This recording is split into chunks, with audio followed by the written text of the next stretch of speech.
Hello everyone, कैसे हैं सब लोग। तो आज फिर हम आपके सामने बार्क की सीरीज लेके आ गए। तो यहाँ पे क्या टारगेट है, जो बार्क का पैटर्न होता है वो एक घंटे में 40 MCQ पूछता है, यानी कि एक घंटे में 40 MCQ पूछेगा। लेकिन यहाँ पे आपका टारगेट क्या है, एक घंटे में 50 to 60 MCQ। ठीक है, एक घंटे में 50 to 60 MCQ यहाँ पे सॉल्व करना है। हमारा टारगेट क्या है, बार्क।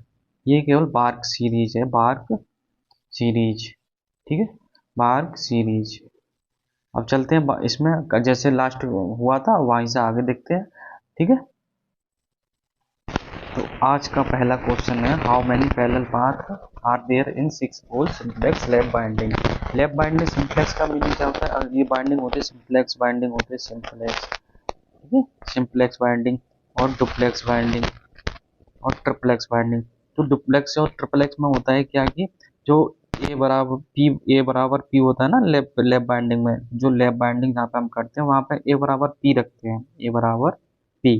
ठीक है, लेकिन अगर सिंप्लेक्स आ गया या डुप्लेक्स आ गया तो पी बराबर एम ए रखना पड़ता। अगर यहाँ पे एम रहता है, अगर यहाँ पे डुप्लेक्स देता तो डुप्लेक्स बाइंडिंग अगर बोल देता तो यहाँ पे एम की वैल्यू 2 हो जाती, एम बराबर 2 लेना पड़ता। अब लेकिन यहाँ पे सिंप्लेक्स बाइंडिंग है तो उस कंडीशन में ए बराबर पी हो गया यहाँ पे। ठीक है, तो डीसी मशीन है लैप बाइंडिंग में, तो उसने पैरेलल पाथ पूछे, नंबर ऑफ पैरेलल पाथ। ठीक है, कितना होंगे लैप बाइंडिंग में, लैप बाइंडिंग में ए बराबर हमेशा पी होता है, नंबर ऑफ पैरेलल पाथ। तो क्या हो गया, A, option A is correct answer. ठीक है, अब नेक्स्ट क्वेश्चन देखते हैं। नेक्स्ट क्वेश्चन कहता है आपका, which of the following is not a desirable property in a good heating element. Heating element की कौन सी अच्छी प्रॉपर्टी नहीं है, हाई ऑक्साइडिंग टेम्परेचर या high ductility and flexibility, high specific resistance या हाई टेम्परेचर कॉफिशिएंट। जो इसमें जो सबसे करेक्ट बेस्ट आंसर है वो है हाई टेम्परेचर कॉफिशिएंट। सबसे करेक्ट आंसर, यानी कि ये जो टेम्परेचर कॉफिशिएंट होना चाहिए वो लो होना चाहिए, वेरी लो। ठीक है, लो टेम्परेचर कॉफिशिएंट। क्यों, जितना टेम्परेचर कॉफिशिएंट लो होगा उतना ही उस पर तापमान का कम प्रभाव पड़ेगा। ठीक है, कम प्रभाव पड़ेगा तापमान का, तो इसलिए option D is correct answer. ठीक है, हाई डक्टिबिलिटी ये होनी चाहिए, हाई स्पेसिफिक रेजिस्टेंस ये होना चाहिए, और ये भी होना चाहिए ऑक्सीडाइजिंग। ठीक है, अब नेक्स्ट क्वेश्चन देखते हैं। नेक्स्ट क्वेश्चन क्या कहता है, तो नेक्स्ट क्वेश्चन है, starting current of a state type repulsion motor is about its full load value. यानी कि जो रिपल्सन मोटर स्टार्टिंग में कितना करंट लेती है, तो ये एक डाटाबेस क्वेश्चन है जो अपने लेती है 3 से 4 गुना, 3 से 4 गुना अपना स्टार्टिंग करंट लेती है।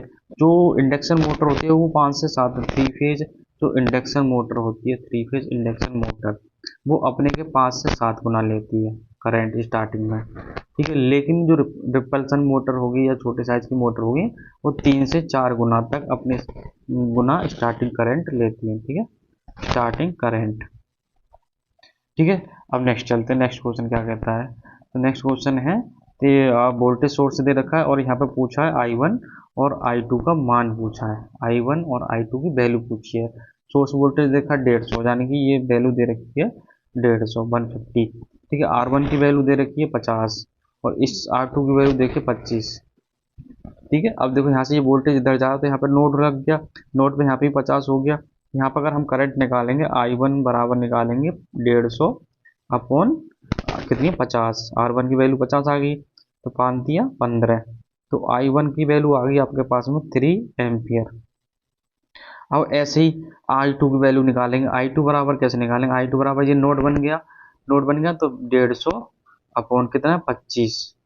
ठीक है, तो इसको कट करेंगे 25 से 150, तो इसका आएगा 6 एम्पियर आ गया। बट इस जो हमने करंट की डायरेक्शन ली है वो इस तरह से इस डायरेक्शन में लिया है, लेकिन इसमें करंट की डायरेक्शन रिवर्स दे रखी है, तो इसलिए माइनस का 6 एम्पियर इसका करंट आ जाएगा। तो option C is correct answer. ठीक है, क्योंकि यहाँ पे कोई भी एलिमेंट कनेक्ट नहीं है तो ये पूरा सोर्स यहाँ पे लग जाएगा, तो 150 वोल्ट यहाँ पे हो जाएगी, और हमको यहाँ से दो करंट डिवाइड हो रहा है, एक स्ट्रेट जाना है I2 जा रहा है और नीचे को I1 जा रहा है, लेकिन करंट की डायरेक्शन रिवर्स दे रखी है I2 की, इसलिए यहाँ पे माइनस का लेना पड़ेगा। ठीक है, तो आगे समझ में, तो option C is correct answer. ठीक है, अब नेक्स्ट देखते हैं। नेक्स्ट क्वेश्चन क्या कहता है, निम्न में से किस प्रकाशन प्रणाली में डीप रिफ्लेक्टर की सहायता से पूर्ण प्रकाश फ्लक्स का 90% से अधिक प्रत्यक्ष रूप से कार्यकारी तल पर गिराया जाता है। यानी कि डायरेक्ट लाइटिंग होती है। डायरेक्ट लाइटिंग, हमारी लाइटिंग कितनी है, एक तो डायरेक्ट होती है। लाइटिंग सिस्टम क्या होता है, एक तो होता है डायरेक्ट, एक होता है इनडायरेक्ट, एक होता है इनडायरेक्ट और थर्ड होता है semi indirect. Semi indirect lighting, ठीक है। सेमी डायरेक्ट, दो डायरेक्ट लाइटिंग है वो सीधा जहाँ पे जो सोर्स लगा होगा लाइट का वो 90% नीचे ग्लो कर रहा होगा, नीचे को लाइट दे रहा होगा, तो 90% नीचे आ रहा है, तो ये डायरेक्ट लाइटिंग कैटेगरी में आता है, ठीक है। तो option C is correct answer, ठीक है। तीन लाइटिंग सिस्टम होते हैं हमारे पास में, एक होता है डायरेक्ट, एक इनडायरेक्ट और एक सेमी डायरेक्ट। इनडायरेक्ट में 90% ऊपर चला जाएगा और जो सेमी डायरेक्ट आधा ऊपर जाएगा आधा नीचे आएगा, ठीक है, समझ गए। अब नेक्स्ट क्वेश्चन देखते हैं, नेक्स्ट क्या कहता है। तो नेक्स्ट क्वेश्चन है आपका, the total current flowing through a parallel connection of 20 ohm and 60 ohm resistor the 40 ampere, ठीक है। How will be current flow through 60 ampere, यानी कि दो रेजिस्टेंस दे रखे हैं आपके पास में, एक जिसकी वैल्यू 20 ओम है और दूसरे की वैल्यू 60 ओम है। तो टोटल करंट दे रखा है आपके पास में 40। तो ये पूछ रहा है कि जो करंट फ्लो होगा 60 एम्पियर में वो कितना करंट फ्लो होगा। तो हमारे पास में कनेक्शन कौन सा दे रखा, सबसे पहले पैरेलल। तो पैरेलल जो कनेक्शन होता है, पैरेलल कनेक्शन में कौन सा रूल लगता है, पैरेलल कनेक्शन में लगता है CDR। CDR क्यों, CDR का करंट डिवीजन रूल, ठीक है, करंट डिवीजन रूल लगता है पैरेलल में। क्योंकि पैरेलल में करंट डिवाइड होता है, तो हमको I1 पूछा है, तो I1 equal to total current into कौन कौन सी का निकालना है, यानी कि 60 का निकालना। तो इसके अपोजिट वाला की वैल्यू ऊपर रख देते हैं, R1 upon R1 plus R2 नीचे लिख देंगे, ठीक है। तो टोटल करंट कितना है आपका 40 एम्पियर। R1 का वैल्यू कितना 20, ठीक है, और R upon R1 plus R2 कितना 20 प्लस 60 कितना हो गया, ऊपर अगर मल्टीप्लाई करेंगे तो 800 आ जाएगा और नीचे 80, तो 88 गया तो कितना आ गया 10 एम्पियर का आपके पास में करंट आ गया। तो option B is correct answer, ठीक है, option B is correct answer, ठीक है। अगर पैरेलल में CDR रूल लगता है, जिसका अपोजिट, जिसका पूछा होता है उसके अपोजिट वाला ऊपर लिख देते हैं और नीचे दोनों को ऐड करके लिख देते हैं, ठीक है, ये होता है CDR। अगर यहाँ पे I2 पूछा होता, I2 बराबर पूछा होता तो टोटल करंट हो जाता, तो यहाँ पे multiply R2 upon upon upon आ जाता R1 प्लस R2, ठीक है, ये हो जाता। अब नेक्स्ट देखते हैं, नेक्स्ट क्वेश्चन क्या कहता है। नेक्स्ट क्वेश्चन है आपका, CRO cathode ray oscilloscope can not be use to measure. देखो जो CRO का फ्रिक्वेंसी मेजर में हम यूज करते हैं, फेज में यूज करते हैं, फेज मेजर के लिए, और वोल्टेज में करते हैं, लेकिन पावर मेजरमेंट में हम CRO का यूज नहीं करते। फ्रिक्वेंसी में कर लेंगे, फेज में कर लेंगे, वोल्टेज में कर लेंगे, लेकिन इसमें हम नहीं करेंगे, ठीक है। Option B is correct answer, इसमें यूज नहीं करेंगे इसका, ठीक है, option B is correct answer, ठीक है। नेक्स्ट देखते हैं, नेक्स्ट क्या बोलता है। तो नेक्स्ट सब क्वेश्चन ये तो बहुत सिंपल है। देखो इनको दोनों को जीरो से में कनेक्ट कर देंगे तो 6 हो गया।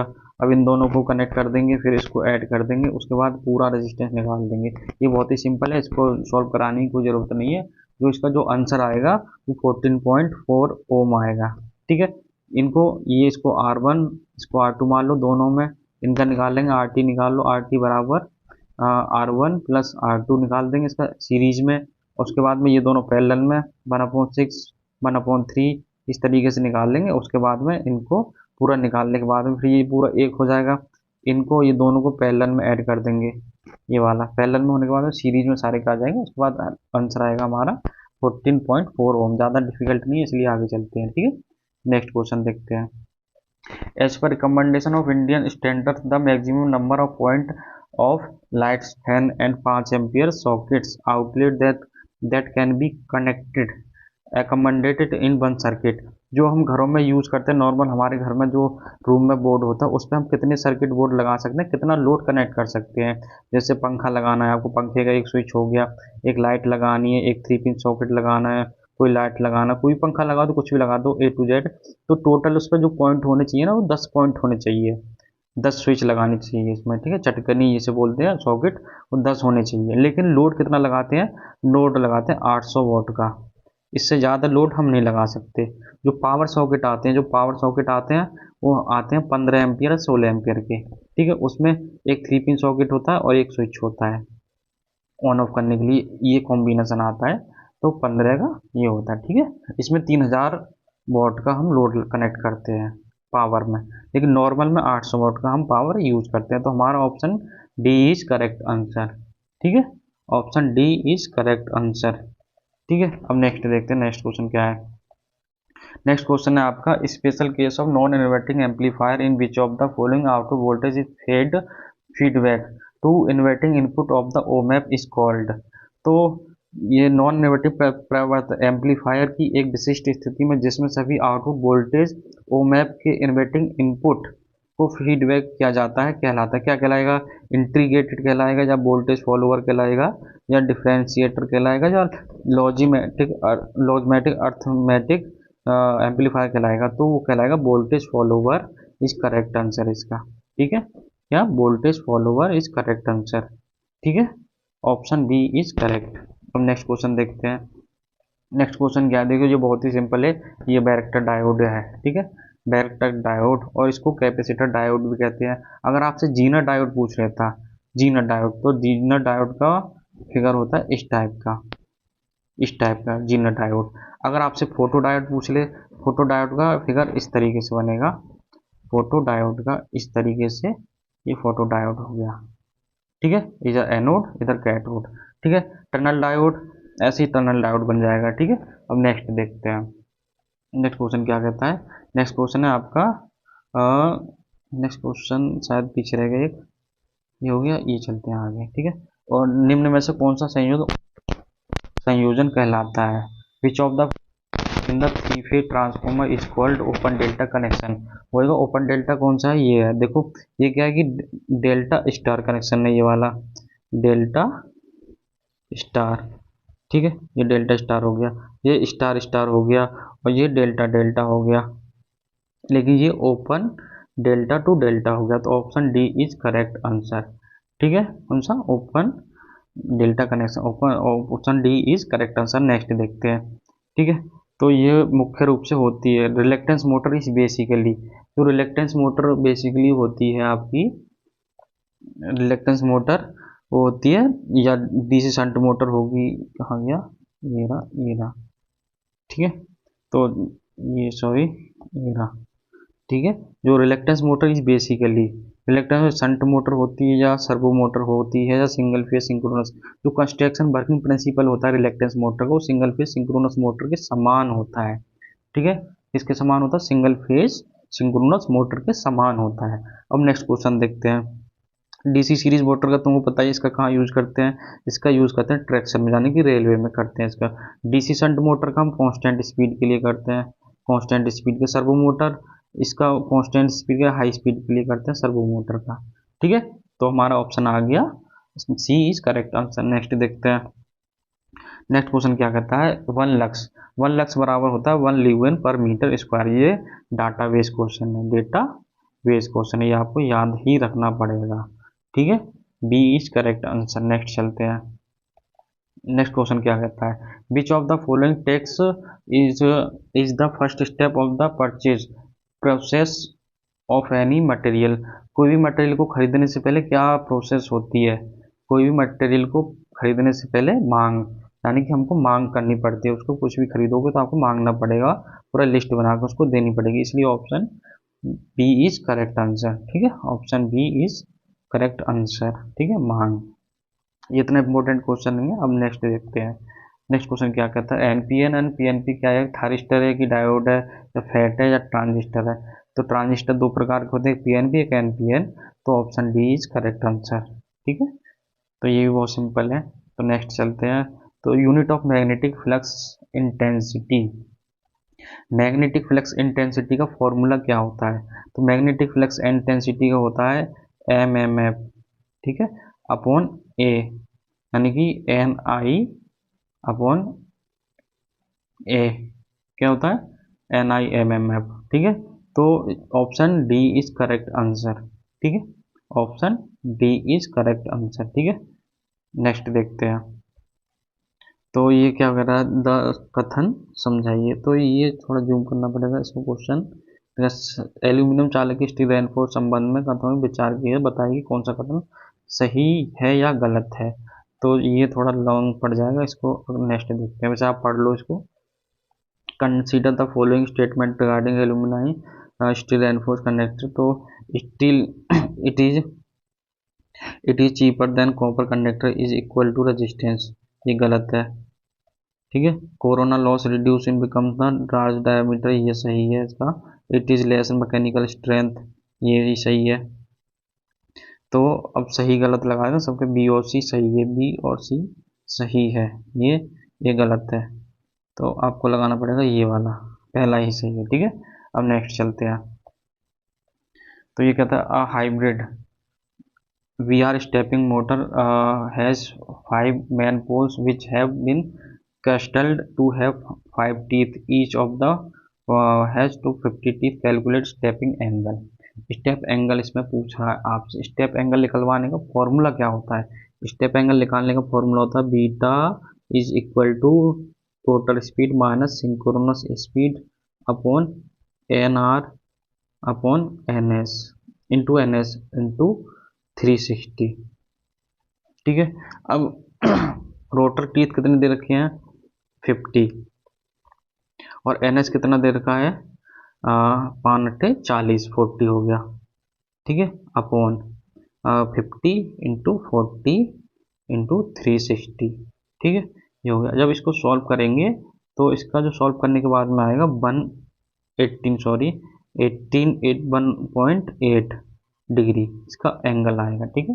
कितना, अगर हम इसको सॉल्व करेंगे तो ऊपर कितना बचा? 10/5 इंटू 4t इंटू 360। तो ये 0 से 0 है, ये सीखेगा तो 4×36, तो अपने आप आ गया 1.8 डिग्री एंगल। ठीक है। Option A is correct answer. ठीक है। स्टेपिंग एंगल का फॉर्मूला ये हमको याद करना पड़ेगा। ठीक है। तो नेक्स्ट देखते हैं। नेक्स्ट क्या है? इसमें फ्रिक्वेंसी पूछ रहा है। तो फ्रिक्वेंसी पूछा है इसमें कैसे? तो फ्रिक्वेंसी का फॉर्मूला क्या है? The angular velocity sinusoidal voltage is given the 200 pi radian पर सेकेंड, फाइंड द फ्रिक्वेंसी। तो ओमेगा बराबर 2 पाई, उधर चलते हैं।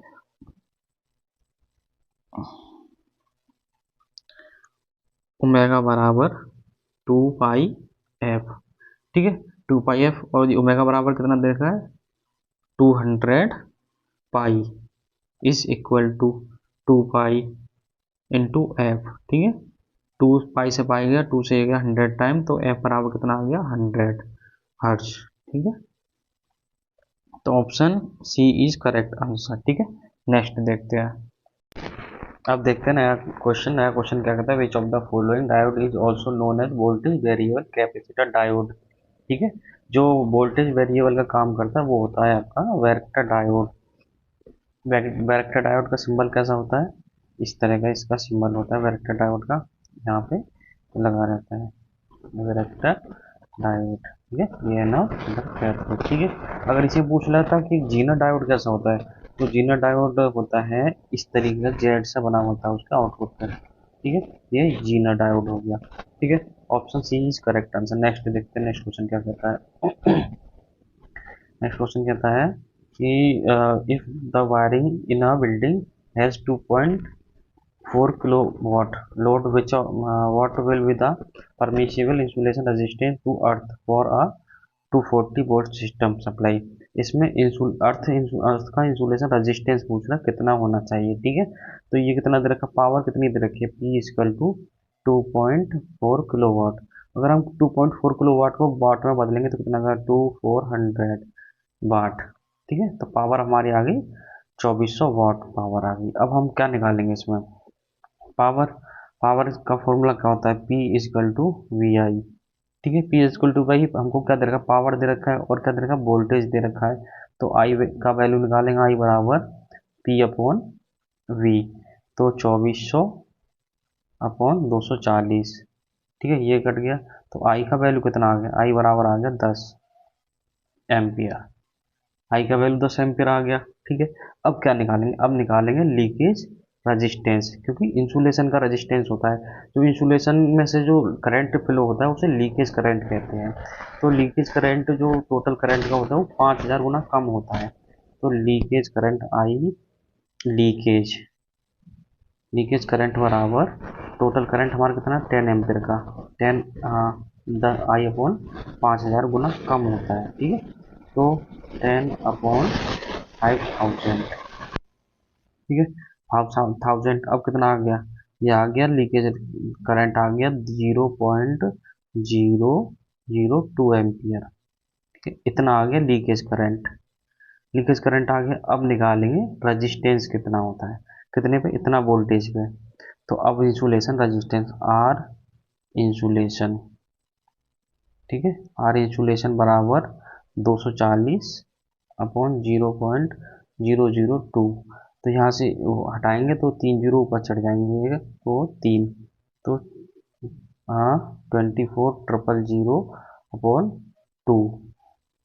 तो अगर इसको मेगा ओम में कन्वर्ट करेंगे, क्योंकि सारे के सारे ऑप्शन मेगा ओम में दे रखे हैं, तो इसको मेगा ओम में कन्वर्ट करेंगे तो आएगा आपका 0.12 मेगा ओम। ठीक है, आर इंसुलेशन बराबर आ गया, आर इंसुलेशन बराबर 0.12 mega ohm. Option A is correct answer. ठीक है, option A is correct answer.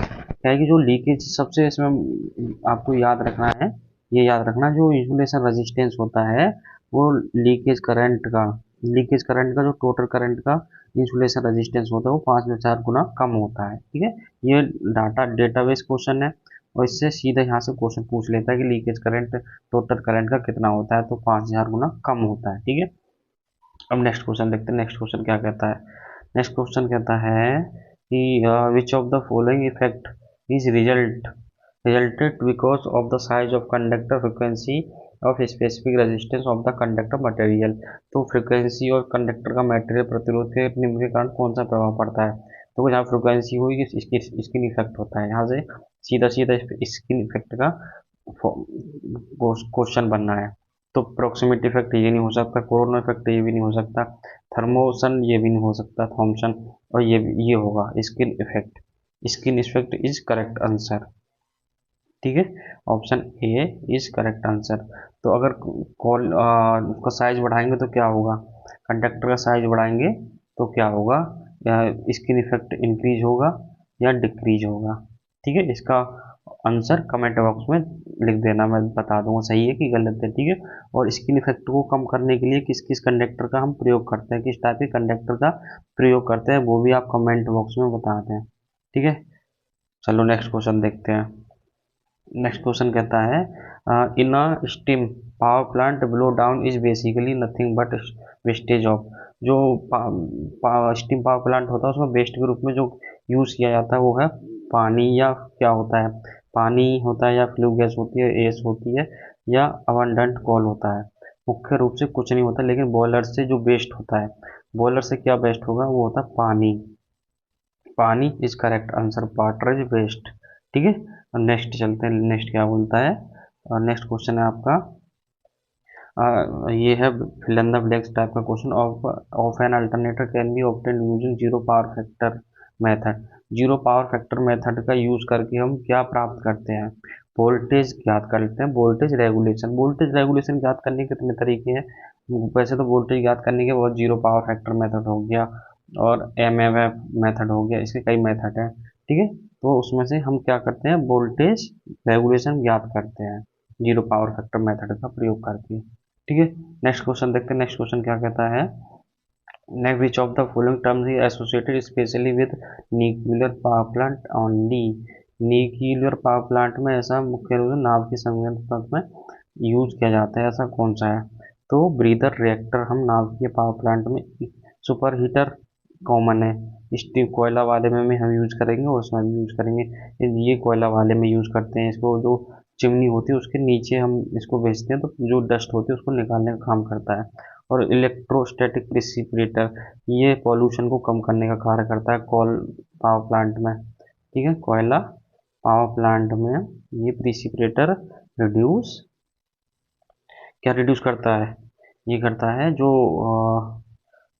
Reduce to pollution, pollution को रिड्यूस करने का काम करता है। ठीक है, तो ये एक मेन टर्म है इसका, न्यूक्लियर पावर प्लांट का। Option C is correct answer.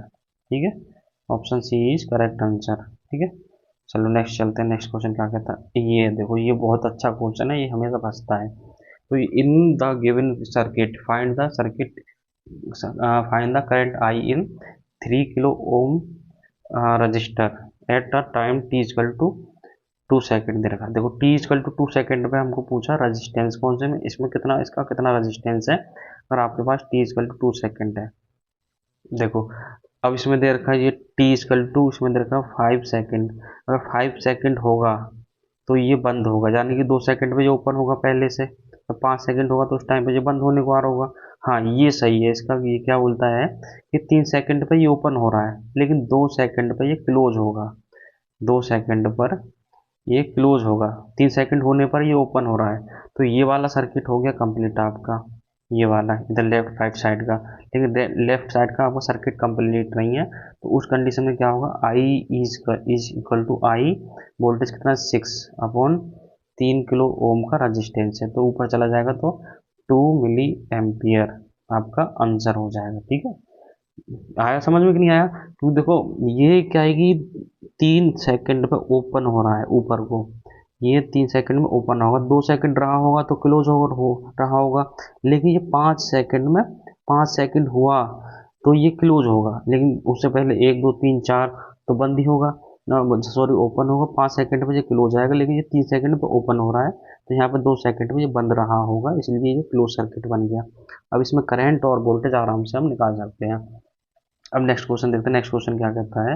Next question है आपका, निम्न में से कौन सा नियम यह कहता है कि किसी भी नोड पर इनकमिंग और आउटगोइंग योग बराबर होता है। वही है ये केसीएल है, इनकमिंग करंट और आउटगोइंग करंट दोनों बराबर होना चाहिए। ठीक है, बराबर होना चाहिए, I1 plus I2 equal to I3 plus I4 बराबर होना चाहिए। ये होता है किरचॉफ करंट लॉ। ठीक है, किरचॉफ करंट लॉ को दूसरे नाम से किस नाम से जानते हैं, उसका कमेंट बॉक्स में आंसर लिखो। ठीक है, नेक्स्ट देखते हैं। देखो, in a steam power plant the value of reheat factor of the order of, देखो ये है डेटाबेस क्वेश्चन। डेटाबेस जो भी क्वेश्चन होता है उसके लिए एक नोटबुक अलग से बना दो, उसमें मेन पॉइंट जो डेटाबेस होते हैं उनको लिखते रहा करो। ठीक है, तो ये होता है option C is correct answer. 1.1 से लेकर 1.5 तक ये इसका रीहीट फैक्टर होता है स्टीम पावर प्लांट का। ठीक है, option C is correct answer. अब देखते हैं नया क्वेश्चन। तो पहले ये देखते हैं नया क्वेश्चन, ये क्या कहता है, ये रहा। ठीक है, तो determine the external resistance required to reduce the line voltage from 120 to 72 volt for operation of a device. The device is rated for 120 rated voltage आपको दे रखा है और रेटेड पावर दे रखी है। रेटेड पावर और रेटेड आपको वोल्टेज दे रखा है, तो आप क्या निकाल सकते हैं, आप निकाल सकते हैं रजिस्टेंस। ठीक है, तो रजिस्टेंस का फॉर्मूला हो जाएगा पावर केस में वी स्क्वायर अपॉन पी। तो वी स्क्वायर कितना दे रखा है, 120 इंटू 120 अपॉन 100, तो कितना आ गया, 2 जीरो से 2 जीरो चला जाएगा, तो R इज इक्वल टू आ गया आपका 144। ठीक है, अब रेटेड करंट निकालेंगे, तो रेटेड करंट कितना निकलेगा, I is equal to rated voltage के बाद का ये निकला 72 अपॉन 144 इजकल टू 0.5 एम्पियर आपका करंट आ जाएगा। ठीक है, I इजकल टू 0.5 एम्पियर का करंट आ गया। अब देखते हैं, अब निकालने पड़ेगा आपको टोटल रजिस्टेंस। तो R T is equal to, R T is equal to voltage कितना है 120 अपॉन करंट कितना आया निकल के 0.5। 0.5 यहाँ से पॉइंट हटेगा तो ऊपर जीरो लग जाएगी, तो 5 दूना 10 और 5 चौका 20 और 0, तो आर टी बराबर आ गया आपका 240। ठीक, ओम 240 ओम आ गया। ठीक है, अब आपको निकालना होगा दोनों का डिफरेंस, क्योंकि 120 से 72 वोल्ट पे, यानी कि रजिस्टेंस बढ़ेगा और वोल्टेज घट रहा है, तो ठीक है, रजिस्टेंस में क्या डिफरेंस आएगा, अगर हम 120 से 72 पे जाएंगे तो रजिस्टेंस घटेगा कि बढ़ेगा। तो आपके पास ये रजिस्टेंस आया था और 144 आया था, तो 240 माइनस 144, अगर इसको सॉल्व करेंगे तो आपका रजिस्टेंस आ जाएगा 96 ओम।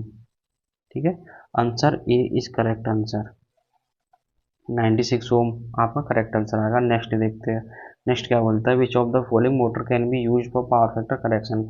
ये सबको पता है, पावर फैक्टर करेक्शन के लिए हम कौन सी मोटर का यूज करते हैं, वो करते हैं सिंक्रोनस मोटर का।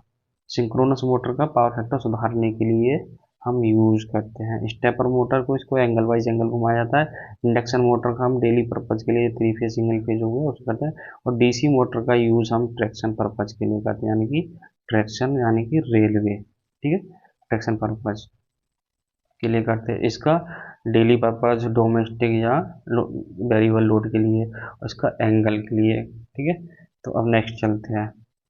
नेक्स्ट क्वेश्चन क्या कहता है, ये देखो, ये बहुत अच्छा क्वेश्चन है। इसमें बीटीएच और आरटीएच दोनों पूछे हैं। ठीक है, अब आपको निकालना है, पहले इसमें बीटीएच निकालना पड़ेगा। देखो, बीटीएच निकालने के लिए अगर इधर से देखेंगे तो इधर से देखेंगे तो ये वोल्टेज सोर्स है, ये करंट सोर्स है, ये रेजिस्टेंस है, ये वोल्टेज सोर्स है, ये वोल्टेज है, ये रेजिस्टेंस है। अब यहाँ से अगर यहाँ पे कोई भी एलिमेंट कनेक्ट नहीं है तो यहाँ पे एक नोड बन गया, यहाँ पे बन गया नोड। ठीक है, अब नोड बन गया तो क्या लेंगे, इन दोनों के बीच में एलिमेंट कनेक्ट है 3 ओम का, तो क्या यहाँ पे बीटीएच मान लो। ठीक है, बीटीएच, तो बीटीएच -20 अपॉन ये रजिस्टेंस आ जाएगा आपका 3 ओम। ठीक है, और प्लस प्लस क्योंकि ये डायरेक्शन नीचे नीचे को है तो यहाँ पे प्लस लग जाएगी, तो बीटीएच प्लस 10 वोल्ट अपॉन का 6 इज इक्वल टू 0, क्योंकि इससे कोई लेना देना नहीं, क्योंकि यहाँ पे ये ओपन सर्किट है। तो इसका जो पावर होगी इसमें 0 करंट होगा, 0 वोल्टेज होगा। ठीक है, अब इसको सॉल्व करेंगे तो जो सॉल्व करने के बाद में आएगा इसका 2BTH -40 plus BTH plus 10 volt equal to 0। ठीक है, अब देखो 2 और 1 3 BTH और बचा 30। ठीक है, BTH बराबर, ये 3 से कट जाएगा 3, तो 10 वोल्ट आ जाएगा आपका। ठीक है, 10 वोल्ट। अब सबसे पहले आपका 10 वोल्ट आ गया तो उसमें देखो ये 100D हो सकता है या ऑप्शन ए हो सकता है, ये दोनों ऑप्शन कट कर दो। अब देखते हैं, अब रेजिस्टेंस निकालना पड़ेगा। जो थेवेनिन थ्योरम या आरटीएच या नॉर्टन थ्योरम होती है उसमें जो करंट सोर्स होता है, करंट सोर्स, उसको तो ओपन कर देते हैं, और जो वोल्टेज सोर्स होता है उसको करते हैं शॉर्ट सर्किट। तो ये वोल्टेज सोर्स है तो दोनों शॉर्ट सर्किट हो जाएंगे। शॉर्ट सर्किट हो जाएंगे तो ये दो रजिस्टेंस, ये वाले दोनों पैरेलल में हो जाएंगे, ये आ जाएगा सीरीज में, तो यहाँ पर आरटीएच लगाएंगे। तो आरटीएच ये दोनों पैरेलल में हो गए, तो पैरेलल का मतलब क्या है, 6 गुणा 3 अपॉन 6 प्लस 3 18 बटे 9 इक्वल टू 2 ओम इसका रेजिस्टेंस आ गया, 6 का 3 का पैरेलल में, और 3 पहले से चला आ रहा है, प्लस 3 इक्वल टू 5 ओम का रेजिस्टेंस आ गया आपका। तो ऑप्शन 5 किस में आ रहा है, 6 इसमें आ गया, ऑप्शन डी में 5 आ रहा है, तो option D is correct answer. ठीक है, अब नेक्स्ट क्वेश्चन चल रहा है, ये बहुत ही इंपॉर्टेंट क्वेश्चन है, ऐसा क्वेश्चन पूछे जाते हैं कन्फ्यूजन के लिए, कन्फ्यूजन के लिए ऐसा क्वेश्चन पूछ लेते हैं। ठीक है, अब नेक्स्ट चलते हैं।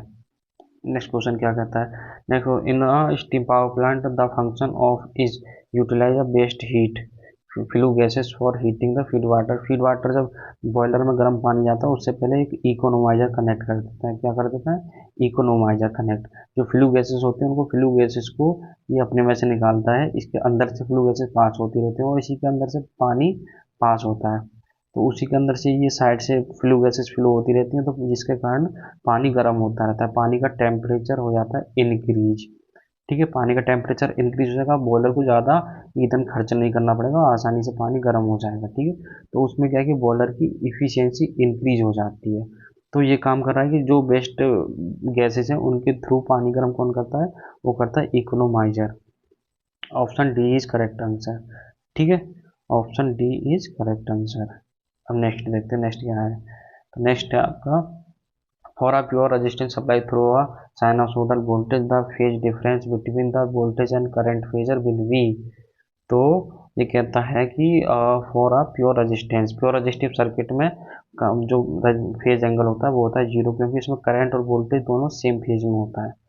बी और आई सेम फेज में। अगर कैपेसिटिव सर्किट होता है तो वोल्टेज से 90 डिग्री लीड करता है, 90 डिग्री लीड करता है करंट। अगर इंडक्टिव सर्किट है, ये होता है कैपेसिटिव सर्किट में, कैपेसिटिव सर्किट में। और इंडक्टिव सर्किट में क्या होता है, इंडक्टिव सर्किट में जो वोल्टेज से करंट है वो 90 डिग्री लैग करता है। ये वोल्टेज आएगा तो 90 डिग्री लैग कर जाएगा करंट, ठीक है, नीचे करंट आ जाएगा। तो ये जो इसमें क्या है कि जो जीरो पावर फैक्टर होगा वो यूनिटी, तो यूनिटी के केस में जो करंट और वोल्टेज सेम फेज में होंगे। कैपेसिटिव के केस में वो वोल्टेज से करंट 90 डिग्री लीड कर रहा होगा और इंडक्टर के केस में 90 डिग्री लैग कर रहा होगा। ठीक है, आगे समझ में, करेक्ट आंसर इज बी। चलते हैं आगे, नेक्स्ट क्वेश्चन देखते हैं। नेक्स्ट क्वेश्चन क्या कहता है, देखो नेक्स्ट क्वेश्चन ये टू कॉइल, बहुत अच्छा क्वेश्चन है ये। Two coil having self inductance of 3 henry and 2 henry respectively mutual inductance of 2 henry, they are connected in series and carry a current of 4 ampere. Calculate the energy of magnetic field when the self and mutual flux are in same direction। ठीक है, आपको L1 दे रखा है, L1 कितना दे रखा है 3 ampere, 3 Henry, ठीक है। L2 दे रखा है 2, म्यूचुअल M बराबर दे रखा है 2। तो आर एल इक्विवेलेंट निकालना पड़ेगा, L equivalent L1 plus L2 plus 2M, ठीक है।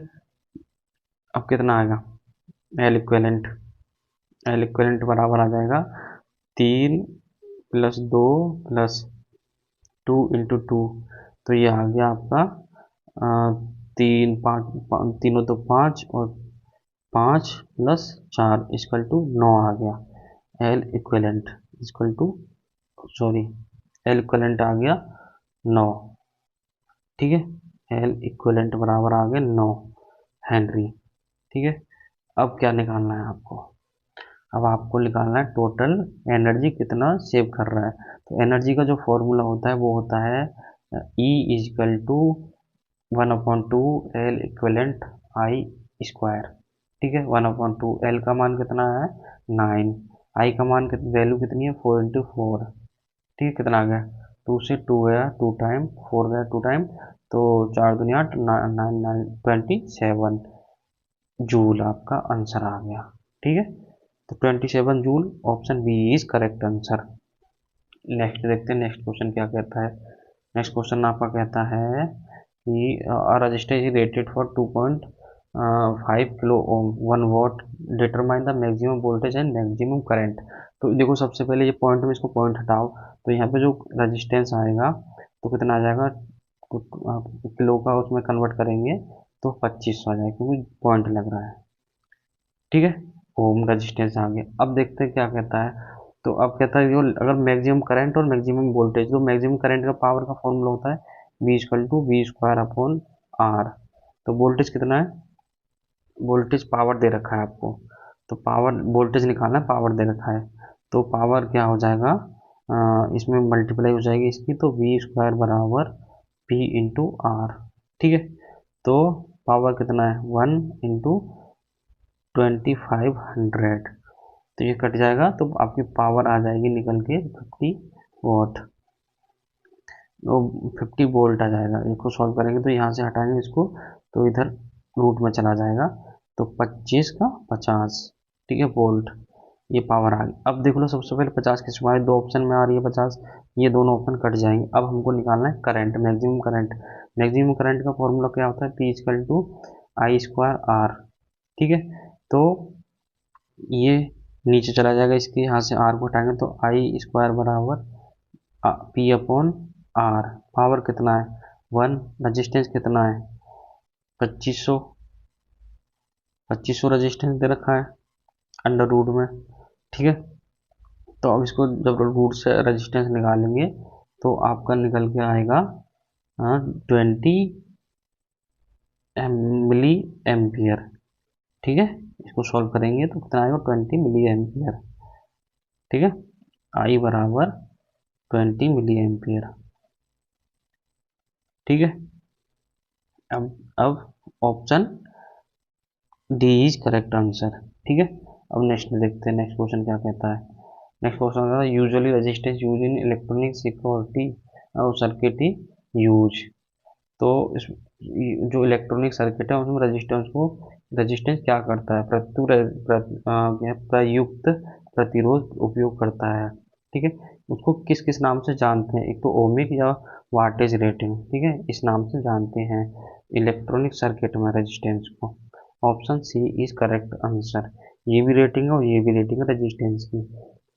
तो बहुत ही सिंपल है। अब नेक्स्ट देखते हैं, नेक्स्ट क्वेश्चन क्या कहता है। कहता है a network has 8 branches and 3 independent loop, how many nodes are there in network. 8 branch दे रखी हैं और 3 लूप दे रखे हैं, तो आपसे पूछा है नोड्स। तो नोड्स का जो फॉर्मूला होता है L is equal to B minus N plus one, ये इसका फॉर्मूला होता है। ठीक है, तो क्या क्या दे रखा है आपको, ब्रांच दे रखी है, ब्रांच कितनी दे रखा है 8, माइनस नोड पूछ रहा है नोड प्लस वन, एल कितना दे रखा है लूप 3।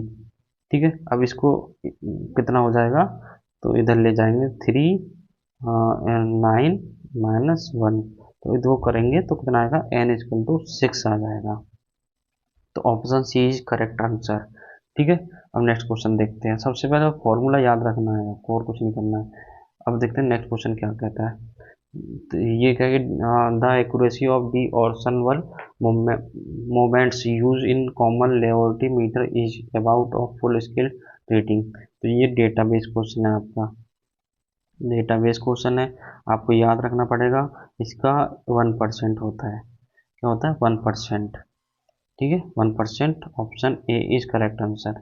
ठीक है, अब नेक्स्ट क्वेश्चन देखते हैं। नेक्स्ट क्वेश्चन क्या कहता है, with a load power factor of unity, power factor unity है तो लोड क्या होगा, the effect of armature reaction man field flux of an alternator. Alternator में वो अगर पावर फैक्टर यूनिटी है तो आर्मेचर इफेक्ट रिएक्शन में आर्मेचर इफेक्ट क्या होगा, वो होगा डिस्टॉर्शन। ठीक है, डिस्टॉर्शन। अब अगर पावर फैक्टर लीड कर रहा है, अगर पावर फैक्टर लीड है तो कौन आर्मेचर रिएक्शन क्या होगा। ठीक है, अगर पावर फैक्टर लैग है तो आर्मेचर रिएक्शन क्या होगी, ये कमेंट में इसका आंसर लिख दो। ठीक है, अब नेक्स्ट क्वेश्चन पे चलते हैं। नेक्स्ट क्वेश्चन क्या, ठीक है, अब देखते हैं। A series motor is best suited for driving. जो डीसी सीरीज मोटर होते हैं वो किसके लिए बेस्ट होती है, क्रेन होइस्ट के लिए या मशीन टूल्स के लिए, लेथ के लिए, या फिर शेयर पंचेज के लिए। देखो जो सीरीज मोटर होती है उसका जो टॉर्क होता है, टॉर्क की डायलेक्ट्रिक जो फाई आई है, तो जो फाई इजकल टू आई के बराबर होता है, जितना करंट देंगे उतना करंट फ्लक्स बनता है, तो जो टॉर्क होता है इजकल टू आई स्क्वायर के बराबर हो जाता है।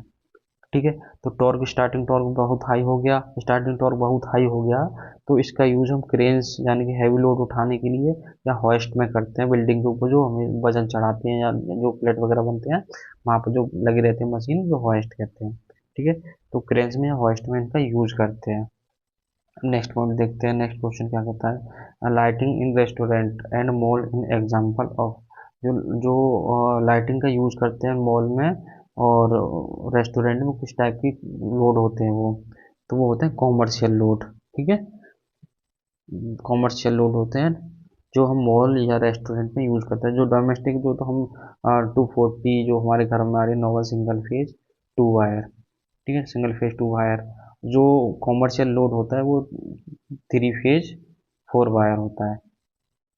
ठीक है, 3 फेज 4 वायर। अब नेक्स्ट चलते हैं।